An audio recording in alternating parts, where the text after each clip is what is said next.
Hello students, university academy की online classes में आप सभी लोगों का स्वागत है। और स्टूडेंट्स, आज हम डिस्कस करेंगे रजिस्टर्स ऑफ 8085 माइक्रो प्रोसेसर। तो रजिस्टर 8085 माइक्रो प्रोसेसर जो है वो आपका बहुत ही इंपॉर्टेंट टॉपिक है 8085 माइक्रो प्रोसेसर के केस में। और इसके थ्रू हमें ये मालूम चलेगा कि हमें अपने डेटा को किस तरीके से स्टोर कराना है और उसको किस तरीके से प्रोसेस कराना है। ठीक है, तो आपका भले ही इलेक्ट्रिकल इलेक्ट्रॉनिक्स ब्रांच का स्टूडेंट है या फिर कंप्यूटर साइंस ब्रांच का स्टूडेंट है, उसके जो भी एग्जाम होंगे आपके यूनिवर्सिटी के, तो उसमें एक क्वेश्चन आपका रजिस्टर से रिलेटेड जरूर होगा। तो चलिए देखते हैं, स्टार्ट करते हैं आपका आज का सेशन जो कि बेस्ड है आपका रजिस्टर्स ऑफ 8085 माइक्रो प्रोसेसर। तो पहले तो ये समझते हैं कि रजिस्टर्स आपका होता क्या है। ठीक है, तो क्या ध्यान में रखेंगे आप लोग कि register is nothing but set of flip flop. क्या ध्यान में रखना है आपको कि जो रजिस्टर्स होते हैं it is nothing but set of flip flop. ठीक है, अब कितने नंबर ऑफ फ्लिप फ्लॉप आपको यहाँ पे रखने हैं तो वो डिपेंड करेगा आपका कि what is the size of the data and what is the size of the instruction. ठीक, तो आपको मालूम है कि जो आपका 8085 माइक्रो प्रोसेसर है वो कितने बिट का प्रोसेसर है, आपका 8 बिट का प्रोसेसर, यानी कि 8 बिट को एक टाइम में वो क्या करा सकता है, प्रोसेस करा सकता है। ठीक है, तो आपको कितने रजिस्टर्स की रिक्वायरमेंट होगी, 8 बिट के रजिस्टर्स की आपको रिक्वायरमेंट होगी आपको, क्योंकि आपको क्या कराना है, जो डेटा का साइज है या इंस्ट्रक्शन का साइज है वो कितने बिट का होगा, आपका 8 बिट का होगा। ठीक है, तो इस तरीके से आपके जितने भी रजिस्टर्स यूज होंगे 8085 माइक्रो प्रोसेसर में वो सारे के सारे कितने बिट के होंगे, आपके 8 बिट के होंगे। ठीक है, तो यहाँ पर हमें ये समझ में आया कि आपका रजिस्टर होता क्या है। ठीक, अब रजिस्टर्स को हम क्या करते हैं, दो तरीके की कैटेगरी में डिवाइड करते हैं। पहला कैटेगरी है आपका जनरल पर्पस रजिस्टर का, शॉर्ट फॉर्म में इसको डिनोट करते हैं हम लोग GPRS से। और दूसरा कैटेगरी है आपका स्पेशल पर्पस रजिस्टर का और इसको डिनोट करते हैं हम लोग SPR से। ठीक है, तो शॉर्ट फॉर्म में कैसे करेंगे हम लोग, SPRS। ठीक, तो जनरल पर्पस रजिस्टर में जो जनरल मतलब कहने का मतलब ये है कि जो जनरल पर्पस रजिस्टर्स होते हैं वो मोस्टली क्या होता है, यूजर एक्सेसिबल होते हैं। मीन्स कि प्रोग्रामर उनको यूज करता है अपने डेटा को स्टोर कराने के लिए। कौन कौन से होते हैं आपके, B register, C register, D register, E register और HNL। तो ये कितने रजिस्टर्स हुए आपके, 6। और इन रजिस्टर्स को क्या बोला जाता है, आपका जनरल पर्पस रजिस्टर या फिर यूजर एक्सेसिबल रजिस्टर। और इन सभी जितने भी रजिस्टर हैं ये 6, भले ही B हो, C हो, D हो, E हो, H हो, L हो, इन सबकी जो कैपेसिटी है वो कितने बिट की है, आपकी 8 बिट की कैपेसिटी इनकी है। ठीक है, अब बात कर लेते हैं किसकी, स्पेशल पर्पस रजिस्टर की। तो स्पेशल फंक्शंस जो होते हैं आपके, स्पेशल आपका जो भी हमें ऑपरेशन परफॉर्म कराना है तो उसके लिए हम लोग किसका यूज़ करते हैं, स्पेशल पर्पस रजिस्टर्स का यूज़ करते हैं। और दो कैटेगरी में इनको डिवाइड करते हैं हम लोग, एक तो यूज़र एक्सेसिबल और यूज़र नॉट एक्सेसिबल। मीन्स कि एक तो होता है आपकी प्रोग्रामर यूज़ करेगा और एक होता है कि माइक्रो प्रोसेसर इटसेल्फ उसको यूज़ करता है। ठीक है, तो यूजर एक्सेसिबल के केस में हम देखेंगे तो जो आपका स्पेशल पर्पस रजिस्टर होता है वो क्या होता है, आपका पहला एक्यूमुलेटर होता है और इसको किससे डिनोट करते हैं हम लोग, A से डिनोट करते हैं। ठीक है, फ्लैग रजिस्टर या फिर इसको क्या बोला जाता है, आपका स्टेटस रजिस्टर्स भी इसको हम लोग बोल सकते हैं। इस पे एक आपका स्पेसिफिक क्वेश्चन बनता है कि एक्सप्लेन द फ्लैग रजिस्टर या status register of the 8085 micro processor. ठीक है, तो इसको किससे डिनोट करेंगे हम लोग, या तो स्टेटस रजिस्टर से SR से डिनोट करेंगे या फिर आपका FR यानी कि फ्लैग रजिस्टर से इसको क्या करेंगे हम लोग, डिनोट करेंगे। दोनों की ही जो कैपेसिटी है, एक्यूमुलेटर की कैपेसिटी भी आपकी 8 बिट की होती है और जो आपका फ्लैग रजिस्टर है इसकी जो कैपेसिटी है वो भी कितनी होती है, आपकी 8 बिट की होती है। ठीक है, नेक्स्ट देखते हैं, नेक्स्ट जो आपका स्पेशल पर्पस रजिस्टर है वो क्या है, आपका प्रोग्राम काउंटर है। इसको किससे डिनोट करेंगे हम लोग, PC से डिनोट करेंगे। और स्टैक पॉइंटर जो है इसको किससे डिनोट करेंगे, आप लोग SP से डिनोट करेंगे। ठीक है, तो आपका जो ये स्पेशल पर्पस रजिस्टर है तो प्रोग्राम काउंटर की जो कैपेसिटी होती है वो कितनी होती है, आपकी 16 बिट की होती है। और आपका जो स्टैक पॉइंटर है उसकी कैपेसिटी भी कितनी होती है, आपकी 16 बिट की होती है। ठीक है, यूजर नॉट एक्सेसिबल जो रजिस्टर हैं जिनको माइक्रो प्रोसेसर खुद इटसेल्फ यूज करता है वो कौन कौन से हैं, आपके टेम्परेरी रजिस्टर है, इंटरप्ट कंट्रोल रजिस्टर है और आपके लैचेज हैं। तो इसमें जो टेम्परेरी रजिस्टर है और जो आपका इंटरप्ट कंट्रोल रजिस्टर्स हैं इनकी जो कैपेसिटी होती है वो कितनी होती है, आपकी 8 बिट्स की होती है। तो इनको यूजर या प्रोग्रामर नहीं यूज कर सकता है, माइक्रो प्रोसेसर को ही अगर अपना डेटा को एक्सचेंज करना है तो क्या किसका यूज करेगा, वो आपका यूजर नॉट एक्सेसिबल रजिस्टर्स का यूज करेगा except these user accessible register, whether it is general purpose register और स्पेशल पर्पज रजिस्टर। ठीक है, तो यहाँ पर हमें क्या समझ में आया कि कितने टाइप्स के रजिस्टर्स जो हैं वो मेरे आपके माइक्रो प्रोसेसर जो है आपका 8085 उसमें यूज होते हैं। अब हम वन बाय वन देखेंगे कि हमारा जो ये जनरल पर्पज रजिस्टर है या जो हमारा स्पेशल पर्पज रजिस्टर है वो किस तरीके से काम करता है। ठीक है, तो चलिए स्टार्ट करते हैं और देखते हैं।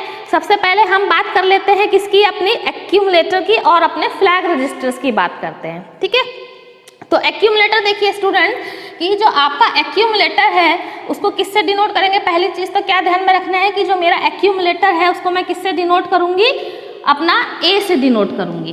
ठीक है, दूसरा फिर मैंने क्या बताया कि कितने बिट का होता है, ये आपका 8 बिट का होता है। ठीक, तीसरी चीज क्या ध्यान में रखेंगे कि जो एक्यूमुलेटर है तो वो डेटा को स्टोर करने के लिए भी यूज में किया जाता है और जो भी रिजल्ट आपका ऑपरेशन परफॉर्म करेगा उसका जो रिजल्ट है वो भी कहाँ पे स्टोर होगा, आपका एक्यूमुलेटर में स्टोर होगा। देख लेते हैं। तो पहली जो बात कर रही हूँ मैं, स्पेशल पर्पज रजिस्टर्स की बात हो रही है आपकी, तो आपका सबसे पहले बात आई आपकी किसकी, एक्यूमुलेटर की बात आई। ठीक है, किसकी बात आई है आपकी, एक्यूमुलेटर की। तो एक्यूमुलेटर को हम लोग किससे डिनोट करेंगे, ए से डिनोट करेंगे। ठीक है, पहली चीज। तो दूसरी क्या ध्यान में रखना है कि कितने बिट का होता है, ये आपका 8 बिट का होता है। ठीक है, तीसरा क्या ध्यान रखेंगे कि कौन सी कैटेगरी में आता है, आपका स्पेशल पर्पस रजिस्टर की कैटेगरी में आता है। ठीक है, तीसरा क्या ध्यान में रखना है, चौथा क्या ध्यान में रखना है कि जो भी ऑपरेशन आपका माइक्रो प्रोसेसर परफॉर्म करेगा उसका जो रिजल्ट है वो कहाँ पे जाके स्टोर होगा, आपका एक्यूमुलेटर में जाके स्टोर होगा। तो हम लिख सकते हैं कि operation of any arithmetic and logical operation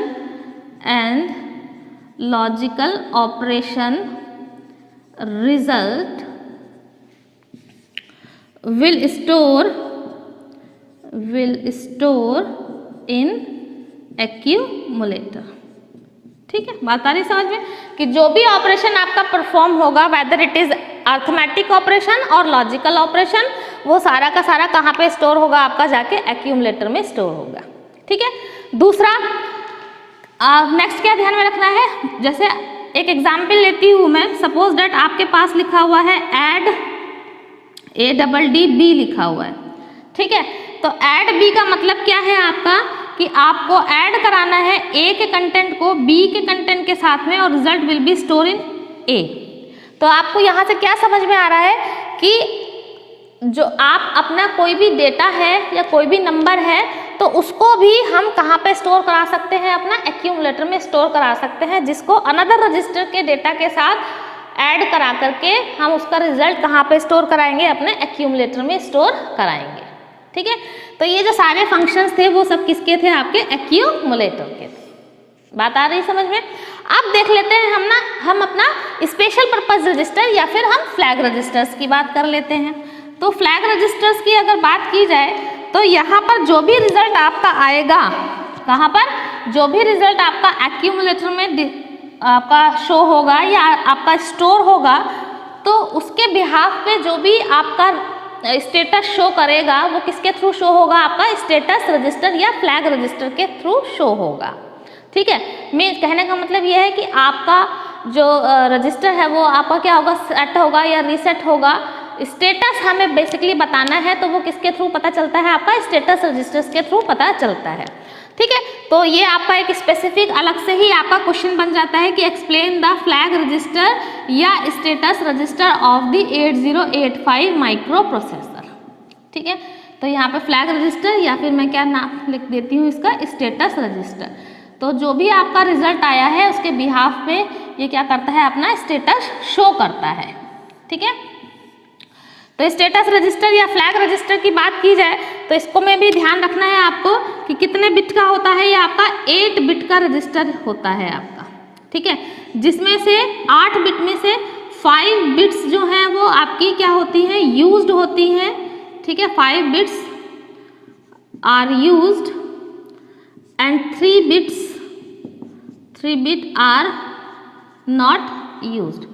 कहने का मतलब ये है कि 8 बिट में से आपकी 5 बिट तो यूज होंगी, लेकिन 3 बिट जो होंगी वो क्या होंगी, आपकी अनयूज्ड होंगी। वो फ्यूचर पर्पस के लिए आपके जो भी मैन्युफैक्चरर थे, जिन्होंने भी आर्किटेक्चर डिजाइन किया था 8085 का, उन्होंने ये रखा। ठीक है। तीसरा क्या ध्यान में रखना है आपको कि किस कैटेगरी में आता है, आपका स्पेशल पर्पस रजिस्टर की कैटेगरी में ही आपका आता है। किस लिए आता है आपका, कि जो भी आपका रिजल्ट आया है उसका स्टेटस शो कराने के लिए हम लोग किसका यूज करते हैं, अपना स्टेटस रजिस्टर्स का यूज करते हैं। ठीक है। तो चलिए डायग्राम के थ्रू समझते हैं कि क्या होता है आपका स्पेशल पर्पस ये स्टेटस रजिस्टर या फिर फ्लैग रजिस्टर। ठीक है। तो सबसे पहले हम क्या करेंगे, एक 8 बिट का अपना इस तरीके से डायग्राम बनाएंगे। ठीक है। तो लेट्स सपोज दिस इज आपका D0 बिट। ठीक है। देन फिर आपका D1 बिट, देन फिर आपका D2 बिट, देन फिर आपका D3, फिर आपका D4, फिर आपका D5, फिर आपका D6 और फिर आपका D7। तो देखिए हो गई आपकी 1 2 3 4 5 6 7 8 बिट हो गई आपकी। तो D7 बिट पे आपका S, D6 बिट पे 0 या Z इसको से डिनोट करते हैं, ये आपकी अनयूज्ड। फिर आपका ऑक्सिलरी कैरी। ठीक है। देन फिर आपका ये आपका रहता है स्पेस रहेगा यहाँ पे, फिर आपका पैरिटी और फिर आपका स्पेस और फिर यहाँ पे आपका रहेगा कैरी फ्लैग। ठीक है। ओके। तो इस तरीके से हम लोग क्या करते हैं, अपने स्टेटस रजिस्टर या स्टेटस फ्लैग को हम लोग क्या कर लेते हैं, अपना डिनोट कर लेते हैं। ठीक है। चलिए, तो आपको दिखाई दे रहा होगा ये भी क्या है, डैश भी क्या है, या कह सकते हैं ये आपकी अनयूज्ड बिट है। ठीक है। आपकी क्या है, अनयूज्ड बिट है। अब हम 1 बाय 1 करके समझते हैं कि इसका मतलब क्या है। ठीक है। तो एस से मतलब है स्टूडेंट्स आपका क्या हो जाएगा, आपका साइन फ्लैग। ठीक है। एस मतलब आपका साइन फ्लैग, जेड मतलब आपका 0 फ्लैग। ठीक है। एसी मतलब आपका ऑक्सिलरी कैरी फ्लैग। ठीक है। फिर पी आपका पैरिटी फ्लैग और CY आपका कैरी फ्लैग। ठीक है। तो आपको दिखाई दे रहा होगा 1 2 3 4 5। तो out of 8 only 5 bits are used and 3 bits are unused. ये आपको दिखाई दे रहा है, this cross and this cross. तो दीज 3 बिट्स आर अनयूज्ड।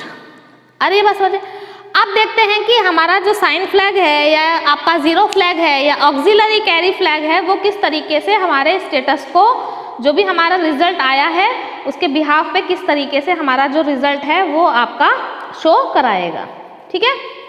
चलिए, तो सबसे पहले बात कर लेते हैं किसकी, आपकी कैरी फ्लैग की बात कर लेते हैं। ठीक है।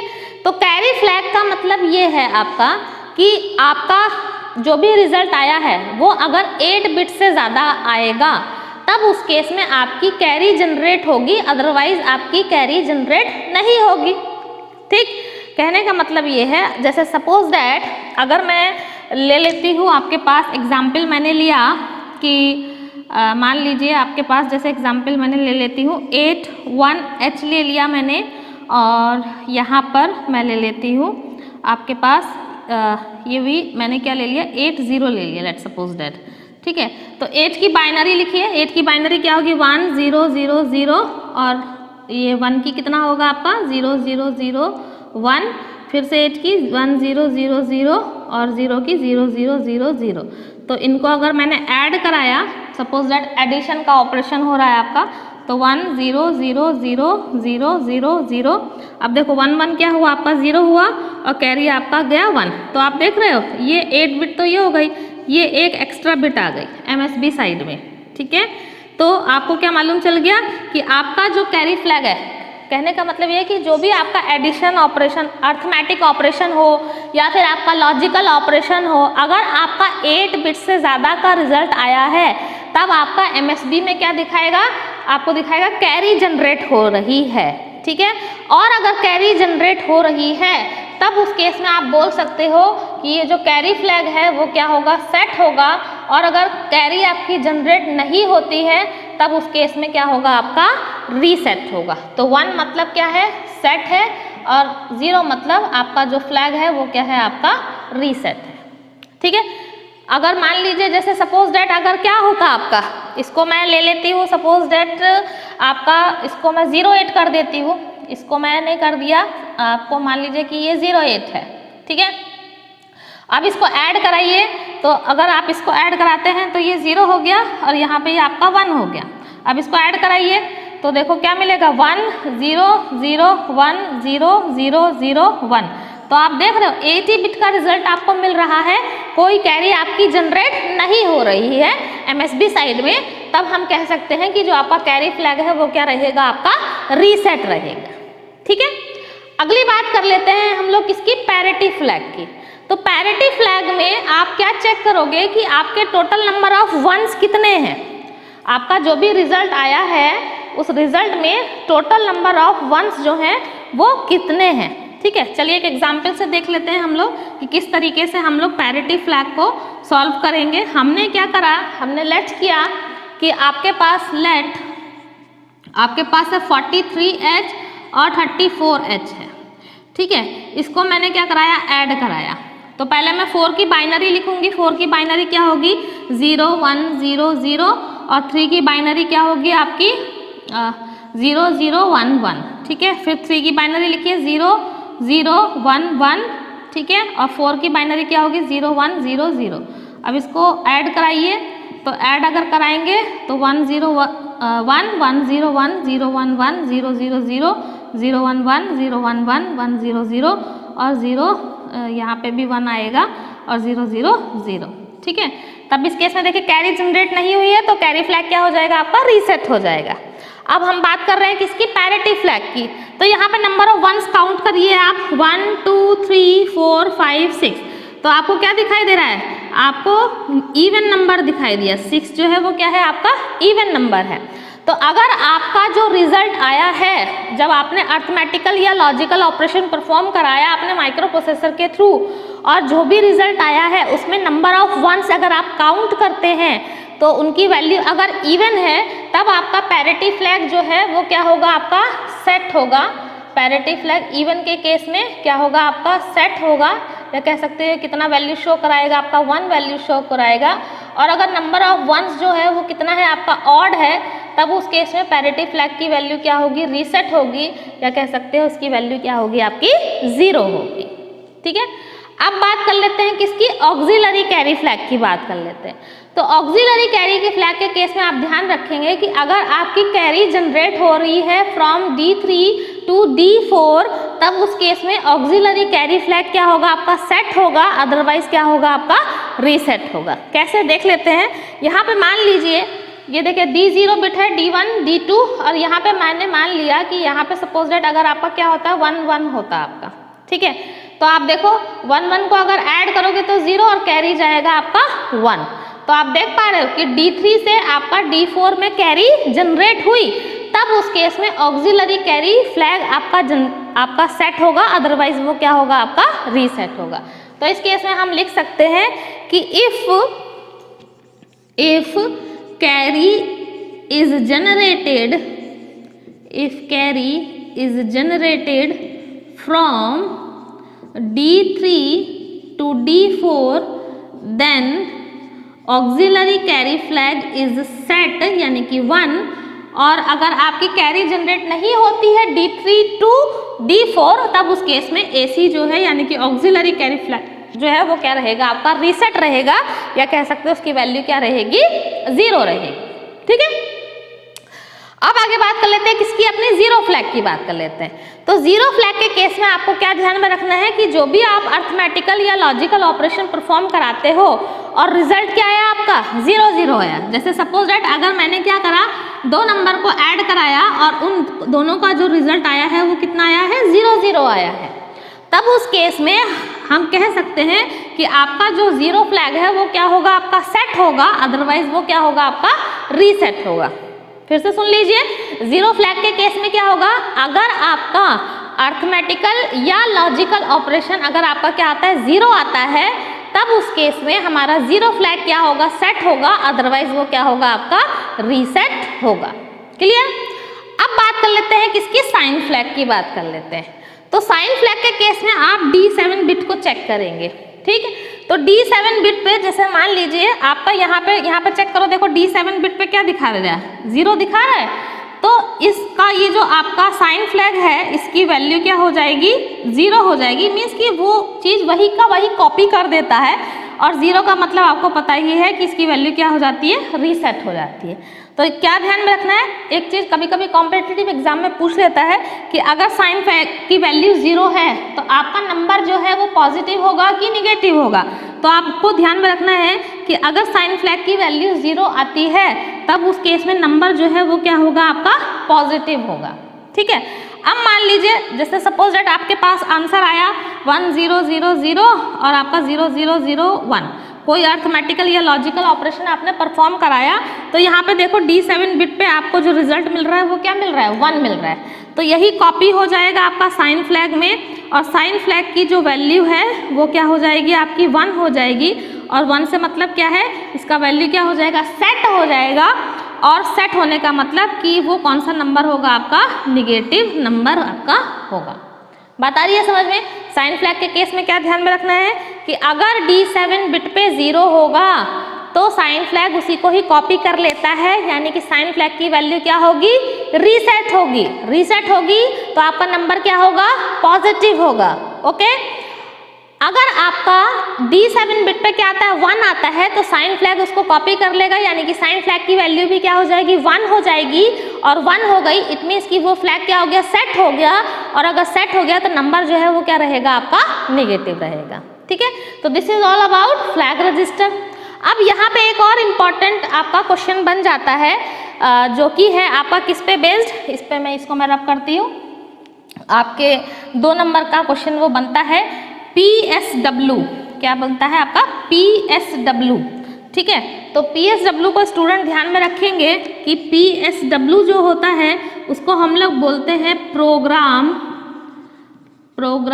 स्टेटस वर्ड, ठीक है। क्या बोलते हैं इसको हम लोग, प्रोग्राम स्टेटस वर्ड। और क्या ध्यान में रखना है कि it is the combination of PSW is equal to, it is the combination of A यानी कि एक्यूमुलेटर और प्लस आपका फ्लैग रजिस्टर यानी कि स्टेटस रजिस्टर। तो ये आप क्या रखेंगे, ध्यान में रखेंगे कि PSW जो है वो क्या होता है, आपका एक्यूमुलेटर और फ्लैग रजिस्टर का कॉम्बिनेशन होता है। तो इसकी टोटल बिट बताइए कितनी हो गई, एक्यूमुलेटर भी कितने बिट का है, आपका 8 बिट का है, और फ्लैग रजिस्टर भी कितने बिट का है, आपका 8 बिट का है। इट मीन्स कि जो प्रोग्राम स्टेटस वर्ड होगा वो कितने बिट का होगा, आपका 16 बिट का आपका होगा। तो इसको आप लोग अपने माइंड में सेट करके रखिएगा, क्योंकि ये 2 नंबर में आपका क्वेश्चन पूछ लिया जाता है, ठीक है। अब इसमें भी एक चीज़ और पूछ लेता है कि आपका लोअर एड्रेस किधर रहेगा और हायर एड्रेस किधर रहेगा। तो आपका FR बता दें आपको कि ये लोअर को शो कराएगा, और A जो है वो किसको शो कराएगा, आपका हायर एड्रेस को शो कराएगा, ठीक है। मीन सपोज डेट अगर 16 बिट का, जैसे सपोज डेट आपके पास कोई नंबर दिया, उसने 200H दिया, तो ये 00H जो है वो कहाँ पे स्टोर होगा, आपका FR में स्टोर होगा। और ये जो 20 है हायर वाला, ये कहाँ पे स्टोर होगा, आपका एक्यूमुलेटर में स्टोर होगा, ठीक है। अगर वो PSW की वैल्यू अगर बोलता है ना आपको कि PSW की वैल्यू सपोज दैट 200H है, क्योंकि PSW क्या है, 16 बिट के डेटा को स्टोर कर सकता है। तो लोअर पार्ट कहाँ पे स्टोर होगा, आपका FR में स्टोर होगा, यानी कि फ्लैग रजिस्टर में स्टोर होगा। और ये जो 20 है वो कहाँ पे स्टोर होगा, आपका एक्यूमुलेटर में स्टोर होगा, ठीक है। तो यहाँ पे ये कहानी समझ में आई है आपको कि आपका फ्लैग रजिस्टर जो है और एक्यूमुलेटर है, उन दोनों का जो कॉम्बिनेशन है उसको हम लोग क्या बोलते हैं, PSW यानी कि प्रोग्राम स्टेटस वर्ड उसको हम लोग बोलते हैं, ठीक है। तो आगे बढ़ते हैं हम लोग, जो नेक्स्ट हमारे स्पेशल पर्पस रजिस्टर है, जो कि कौन कौन से हैं आपके, आपका है प्रोग्राम काउंटर है, और आपका कौन सा है, स्टैक पॉइंटर। अब हम बात करते हैं किसकी, अपनी स्टैक पॉइंटर की और आपका प्रोग्राम काउंटर की। Then we have discuss this programming model and 8085 hardware model. तो स्टैक पॉइंटर के केस में स्टूडेंट्स देखो क्या दिखाई देगा आपका, जैसे आप लोग बुक्स रखते हो, आप लोग एक एप्पल पाई ऑर्डर में रखते हो, मीन्स कि सीक्वेंशली रखते हो। तो इसी तरीके से जो आपकी मेमोरी है, तो उस मेमोरी में क्या है, आपकी लोकेशंस हैं, और उन लोकेशंस में क्या करते हो आप लोग, अपने डेटा को या इंस्ट्रक्शन को स्टोर कराते हो। तो वो जो आपका पूरा एक सीक्वेंशियल ऑर्डर है, कॉन्जिक्यूटिव ऑर्डर है लोकेशंस का, उसको हम लोग क्या बोलते हैं, स्टैक बोलेंगे। बात आ रही है समझ में कि sequential arrangement of the location is called stack आपका बोला जाता है। ठीक है, तो स्टैक में जो टॉप ऑफ द एड्रेस होता है, तो स्टैक पॉइंटर उस एड्रेस को क्या करता है, पॉइंट आउट करता है। ठीक, तो अगर आपका डेटा क्या हो रहा है, इन हो रहा है, अगर आपका क्या हो रहा है, डेटा इन हो रहा है, तब उस केस में स्टैक पॉइंटर का जो एड्रेस है वो क्या करता है, आपका इंक्रीज करता है। कैसे इंक्रीज करता है, तो वो डिटेल में हम लोग जब हम आर्किटेक्चर समझेंगे 8085 माइक्रो प्रोसेसर का, तब उस केस में देखा जाएगा कि किस तरीके से जब हमारा डेटा इन कर रहा है आपका मेमोरी लोकेशन में, तब उस केस में किस तरीके से आपके स्टैक पॉइंटर का एड्रेस जो है वो इंक्रीज करेगा। और जब आपका रिट्रीव होगा डेटा, क्या होगा, रिट्रीव होगा फ्रॉम द स्टैक, तब उस केस में जो स्टैक पॉइंटर का एड्रेस है वो क्या करता है, आपका डिक्रीज करता है। अब कैसे डिक्रीज करेगा, तो वो हम लोग लेटर ऑन डिस्कस करेंगे in the 8085 micro processor architecture. अभी फिलहाल आपको क्या समझना है कि जो स्टैक पॉइंटर है वो कितने बिट का रजिस्टर होता है, आपका 16 बिट का रजिस्टर होता है, पहली चीज। तो दूसरा क्या ध्यान में रखना है कि ये क्या होता है, मेरा स्पेशल पर्पज रजिस्टर होता है। तीसरा क्या ध्यान में रखना है कि ये क्या होता है, आपका यूजर एक्सेसिबल होता है। चौथा पॉइंट क्या ध्यान रखना है कि जो स्टैक पॉइंटर है वो क्या करता है, होल्ड करता है address of the top of the stack. जो आपका स्टैक है उसका जो टॉप पोर्शन है उसको क्या करके रखता है, स्टोर करके आपका रखता है, मीन्स कि उसके एड्रेस को स्टोर करके आपका रखेगा। ठीक है, नेक्स्ट बात कर लेते हैं किसकी, प्रोग्राम काउंटर की। तो प्रोग्राम काउंटर के केस में भी आप क्या ध्यान में रखेंगे कि वो कितने बिट का रजिस्टर है, आपका 16 बिट का रजिस्टर है। ठीक है, और क्या है, आपका स्पेशल पर्पज रजिस्टर है, और क्या है, आपका यूजर एक्सेसिबल रजिस्टर है। काम क्या है स्पेसिफिक उसका, क्योंकि वो स्पेशल पर्पज रजिस्टर है तो कोई स्पेसिफिक काम ही करेगा।